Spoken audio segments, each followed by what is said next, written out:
যে 24কে যেভাবেই বিচার বিশ্লেষণ করেন না কেন, এটা নিশ্চিত যে এক ধরনের আশা আকাঙ্ক্ষা তৈরি হয়েছিল। কারণ সকলে মনে করেছিল যে এখানে এখন বৈষম্যহীন একটি সমাজ গঠনের জন্য মনে হয় একটা উদ্যোগ গৃহীত হবে, ছাত্র জনতা মিলে এবং বিভিন্ন রাজনৈতিক নেতাকর্মীরা মিলে যে একটা অভ্যুত্থান ঘটিয়েছে, এর ফলে নিঃসন্দেহে একটি ভালো ব্যবস্থা এখানে হয়তো পরিবর্তন হবে। তো আমরা বিষয়টাকে যদি আমি সরলভাবে এইভাবে চিন্তা করি, যদি ব্যাপারটা এইরকমের হতো যে যখন বিপ্লব হয়, অভ্যুত্থান হয়, তখন কিন্তু সংবিধান মানার প্রয়োজন নাই।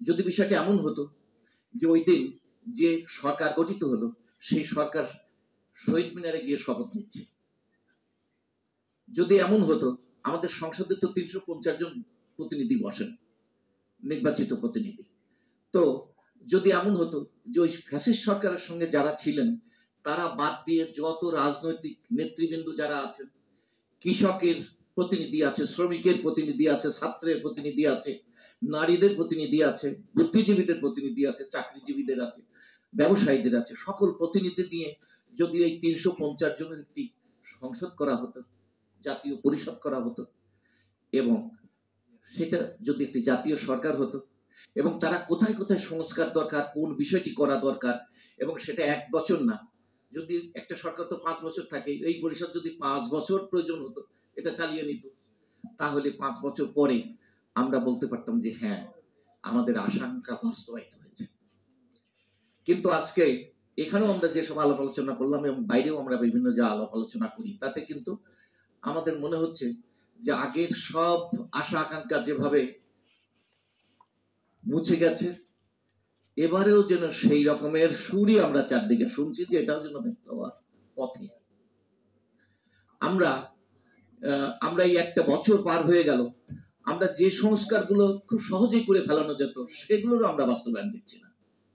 এবং আমাদের প্রধান বক্তা নিঃসন্দেহে তিনি প্রধান বক্তাই আসলে এখানে ভালোভাবে সমস্ত বিষয় তুলে ধরেছেন যে সেখানে আমাদের এই আশা আকাঙ্ক্ষার প্রতিফলন কই। এবং আমরা এবারে আরেকটি বিষয় আমরা দেখেছি যে দীর্ঘদিন থেকে পুরনো প্রজন্ম মানে নেতৃস্থানীয় বয়স্ক মানুষেরা রাজনীতি করেন, এই রাজনীতিতে নতুনদের একটা আগমন ঘটেছে। আমরা কয়েক বছরে যদি দেখি যে রিজু ভাইয়ের দল, সেটা একটা নতুন নেতৃত্ব, এবারে যারা আছে তারাও নতুন একটা দল গঠন করেছে। কিন্তু সেই নতুনদের কাছেও আমরা কিন্তু এই যে পত্রপত্রিকার খবর আমরা যা দেখছি যে তারাও নানান অনিয়মের মধ্যে ঢুকে পড়েছে। এখন সে বৈষম্য বিরোধী নেতা বা ওই যে ছাত্র নেতা বা সমন্বয়ক, এটা একটা খারাপ শব্দের জন্য পরিণত হয়েছে, যে তারা অনেক কোটি কোটি টাকা চাঁদা আদায়ের মধ্যে এখন মেতে আছে। তাহলে অবস্থা কি হলো? এখন যদি ভালো কিছু না হয়, আমরা খারাপগুলো যদি দেখতে থাকি, তাহলে একটা বিষয় হয়, ওই যে আমি এক সময় সচিব থেকে ঘুষ দুর্নীতি করেছি, তখন আমি তুলনা করব যে ভাই আপনারা যারা বড় বড় কথা বলেছেন সে তো যে কোটি কোটি টাকা করতেছেন, ওই যে নতুন প্রজন্ম ওরাও কোটি কোটি টাকা কালেকশন করতে, আমার চেয়ে বেশি এদের সংখ্যা। তখন সে ওই তার নিজের দোষটাকে ঢাকার ব্যবস্থা করে। এবং আমার কাছে মনে হয় যে যেভাবে এই সরকার ব্যর্থ হচ্ছে বা বিভিন্ন প্রশ্ন তৈরি করছে, তাহলে মানুষ কিন্তু ওই তুলনায় যাবে। তো এই দেশের মানুষের নানান বৈশিষ্ট্য আছে, আমরা অনেক ইতিহাস ভুলে যাই, আমরা যেমন বলছি তেমনি অনেক কিছু আমরা ভুলে যাই। তো তখন এই তুলনা করে যদি আমার যেন আশঙ্কা হয় যে আবার এই ফ্যাসিস্টটা ফেরত আসবে, তারা ফ্যাসিস্টদের সাথে তুলনা করবে যে ফ্যাসিস্ট তো ভালো ছিল, কই দ্রব্যমূল্য তো কমে না, কই দুর্নীতি তো কমে না, আইন শৃঙ্খলা আগের চেয়ে খারাপ কেন, উন্নয়নের কাজ তো দেখি না। তাহলে এই তুলনাগুলো দেখে তাহলে তাদের ফিরে আসার পথ আবার সুগম হতে পারে। তো সুতরাং আমরা কিন্তু কোথায় দাঁড়িয়ে আছি, আমাদের রাষ্ট্র কোথায় যাচ্ছে আমরা এখন বুঝতে পারছি না। আমাদের কুষ্টিয়া জেলায় 6 রাস্তার মোড় আছে, আর বগুড়াতে 7 মাথা আছে, এবং ঢাকাতেও একটা 7 রাস্তার মোড় আছে। তা আমার মনে হয় যে জাতি সেই মোড়ে দাঁড়িয়ে আছে, এটা কোন রাস্তায় যে আমরা যাব সেটা বোঝা যাচ্ছে না। এখন সাধারণ মানুষের প্রশ্ন তো অনেকের কাছে আছে, সরকারের কাছে যেমন আছে, যারা আপনারা রাজনীতি করেন, এই রাজনীতি সচেতন মানুষ, আপনাদের কাছে যদি আমরা জিজ্ঞেস করি সাধারণ মানুষেরা, সেখানেও কি ভালো ভালো জবাব আছে? আপনারা সরকারের মেয়াদ 5 বছর চাচ্ছেন, অথবা 2 মেয়াদের বাইরে কেউ আর সরকারের ক্ষমতায় প্রধান থাকবেন না। তো এই যে রাজনৈতিক দলগুলোর সভাপতি কি 5 বছর পরে চেঞ্জ করেন? আপনারা কি 2 মেয়াদের পরে সভাপতি পদ কি চেঞ্জ হচ্ছে? আমরা তো দেখি যে রাজনৈতিক দলগুলোর সভাপতি মৃত্যুর আগ পর্যন্ত আর চেঞ্জ হয় না। তো সুতরাং সেটা কি হচ্ছে? তারপর আমরা গণতন্ত্র চাচ্ছি। তো হ্যাঁ, তো সেই তো আমাদের নেতা তৈরি হয় না বলে কি এটা, তাহলে এত দল কেন? আমার তো মনে হয় যে বেশ 300-র উপরে দল খুঁজে আমরা পাবো। তো সভাপতি সেক্রেটারি হিসাবে তো বহু নেতা। তো তারপরেও আমাদের ওই পদ সহজে আমরা ছাড়ি না। গণতন্ত্র আমরা চাই। দলগুলো তো কি নেতৃত্ব নির্বাচন হয় গণতান্ত্রিক ভাবে, ভোটের মাধ্যমে কি নির্বাচিত হচ্ছে? সেখানেও কিন্তু আমরা সেইভাবে ভিজিবল কোনো কিছু আমরা কিন্তু দেখি না।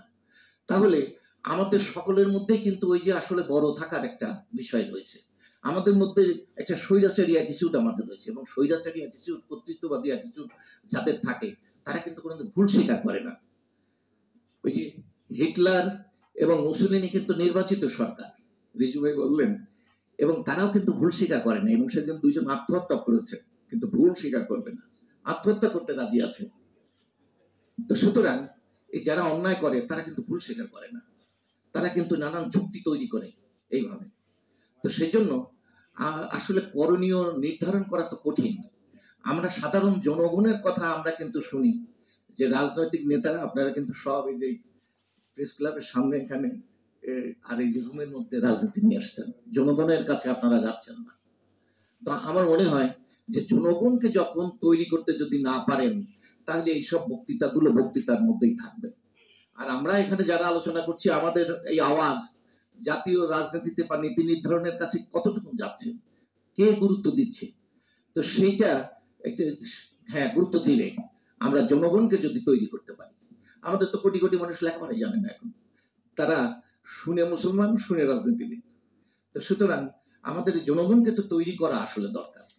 আমরা অনেকেই এই যে পিয়ার পদ্ধতির কথা বলছি, অনেক নানান পদ্ধতির, আমাদের জনগণ কি সেভাবে প্রস্তুত?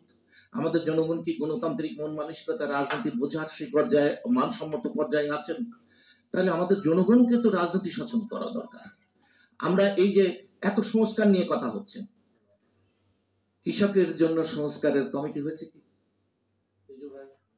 কৃষকের সবচেয়ে বড় অংশ, কৃষকের জন্য আমরা কোনো সংস্কার কমিটি দেখছি না। শ্রমিকের জন্য আমরা কোনো সংস্কার কমিটি দেখছি না। শিক্ষার জন্য কোনো সংস্কার কমিশন দেখছি না। তাহলে আমরা কি চাচ্ছি? ওই তো আমার তো মনে হচ্ছে যে ঘুরে ঘুরে যে ক্ষমতায় কে যাবে, কিভাবে, কতভাবে যাবে, সেইটার আলোচনা হচ্ছে।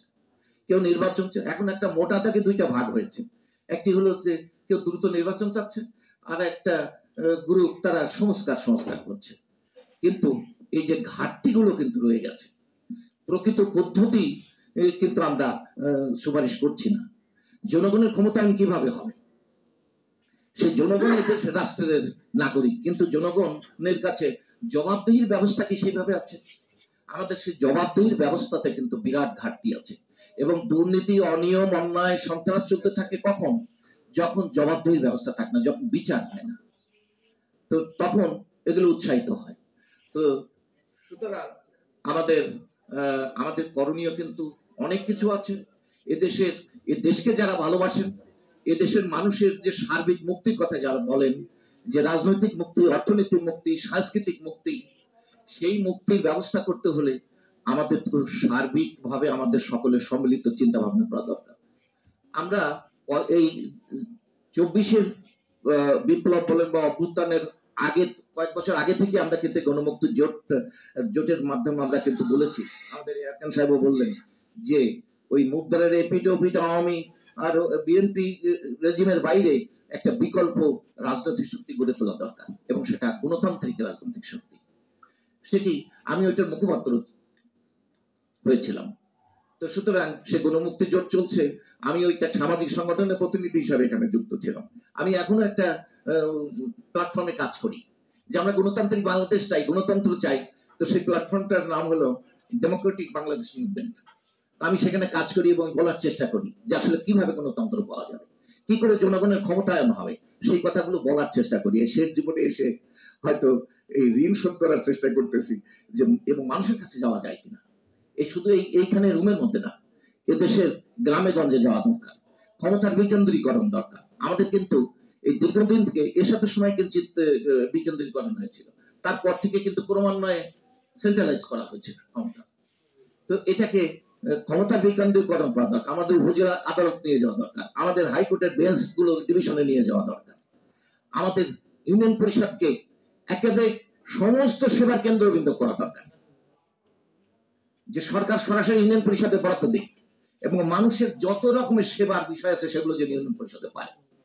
তার মামলা করার দরকার সেটা যেন ইউনিয়নে করতে পারে, তার স্বাস্থ্য সেবাটা সে ইউনিয়নে পায় যাতে, তার লাইসেন্স ব্যবসা বাণিজ্যের লাইসেন্স করবেন ইউনিয়ন থেকে যাতে পাইতে পারে। এই সকল বিষয়গুলো সেখানে নিয়ে যাওয়া দরকার।